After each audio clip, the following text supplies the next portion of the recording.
बिस्मिल्लाहिर्रहमानिर्रहीम। अस्सलाम दोस्तों, मैं हूं कामरान। आज की इस वीडियो के अंदर मैं आपको सीपीयू के कैशे मेमोरी जो L1, L2, L3, आप इसको लेवल 1, लेवल 2, लेवल 3 भी कह सकते हैं, ये क्या होते हैं और कैसे काम करते हैं इसके बारे में बताऊंगा। अब सबसे पहले कि आपने अपने प्रोसेसर को चेक कैसे करना है। आपने अपने सिस्टम पे आना है, टास्क मैनेजर में आना है और यहाँ आप परफॉर्मेंस टैब पे क्लिक करेंगे और सीपीयू को आप सिलेक्ट कर लेंगे यहाँ से, और सीपीयू के बॉटम में आएंगे तो यहाँ आपको L1 cache 768 KB, L2 cache 3 MB, L3 cache 30 MB, ये हर एक प्रोसेसर की डिफरेंट होगी उसके मॉडल के मुताबिक। अब मेरे पास जो चल रहा है वो Intel Xeon CPU E5-2650 version 4 2.20 GHz का है। इस तरह आपका जो भी प्रोसेसर होगा उसके अकॉर्डिंगली जो भी उसमें उसके लेवल होंगे कैशे के, वो यहाँ आपको शो कर रहा होगा। अब आते हैं इसके डिफरेंस क्या है इनमें। लेयर 1 कैशे मेमोरी चूँकि प्रोसेसर के अंदर ही बिल्ट इन होती है, इसलिए स्मॉल होती है और फास्ट काम कर रही होती है। आपको जो रिस्पांस कर रही होती है वो नैनो सेकंड में। यहाँ से आप देख सकते हैं एक्सेस टाइम इसका 2 to 8 nano second NS। Typical size 8 KB, 64 KB, 128 KB या इससे थोड़ा सा ज़्यादा इंक्रीज़ हो सकता है इसका। Technology SD RAM manage by hardware. अब लेवल 2 कैशे मेमोरी, इसका जो एक्सेस टाइम है 3 to 10 नैनो सेकंड्स है। Typical size 256 KB, 1 MB, 2 MB या इससे थोड़ा सा ऊपर हो सकता है इसका। Technology SD RAM manage by hardware. Level 3 cache, access time 10 to 20 seconds.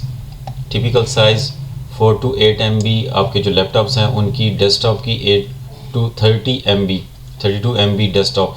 अब जो आपके सर्वर्स होते हैं उनकी कैशे इससे ज़्यादा हो सकती है क्योंकि उनका वर्कलोड ज़्यादा होता है और उनकी परफॉर्मेंस उन्हें ज़्यादा देनी होती है, इस वजह से उसकी कैशे भी ज़्यादा होती हैं उन प्रोसेसर्स की। अब इनके जो डिफरेंस हैं इसके फीचर्स के अंदर वो क्या है कि लोकेशन क्या है इसकी। It is directly built into processor and it is used to store CPU recently access information. अब ये प्रोसेसर के अंदर ही चिप लगी होती है। अब जो इंस्ट्रक्शन आप अपने सिस्टम को दे रहे होते हैं या जो बार बार आपकी इंस्ट्रक्शन रिपीट हो रही होती हैं, तो वो क्या करता है उसकी कैशे अपने पास लेवल 1 में स्टोर कर लेता है ताकि बार बार उसको हार्ड डिस्क के पास ना जाना पड़े, जिसकी वजह से उसका रिस्पांस ज़्यादा तेज़ हो जाता है। Level 2 it is located outside and separated from the CPU chip core. अब क्या होता है कि ये थोड़ा सा इसका डिस्टेंस उसकी निस्बत ज़्यादा होता है और इसको बस के ज़रिए अपने CPU से जो होता है वो कनेक्टेड होती है। It is located outside and separated from the CPU chip core. इसका डिस्टेंस थोड़ा सा ज़्यादा होता है, इसका साइज़ भी थोड़ा सा बड़ा होता है, लेकिन इसकी परफॉर्मेंस लेवल 1 की तरह नहीं होती, थोड़ी सी स्लो होती है। अब लेवल 3 क्या है, it is used by CPU and it is built on the motherboard with in CPU module itself. इसका क्योंकि मदरबोर्ड पे होगी इसका साइज़ भी बड़ा होगा, लेकिन इसकी performance as compare to level 1, level 2 की तरह स्लो होती है। अब साइज़ में आ जाते हैं।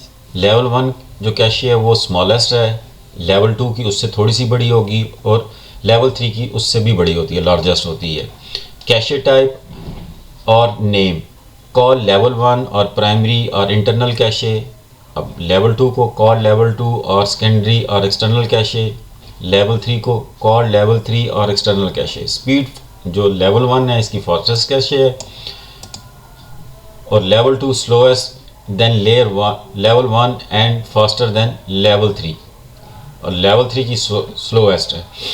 Use each core in CPU has their own level 1 cache memory. Level 2 each core in the CPU has their own level 2 cache memory.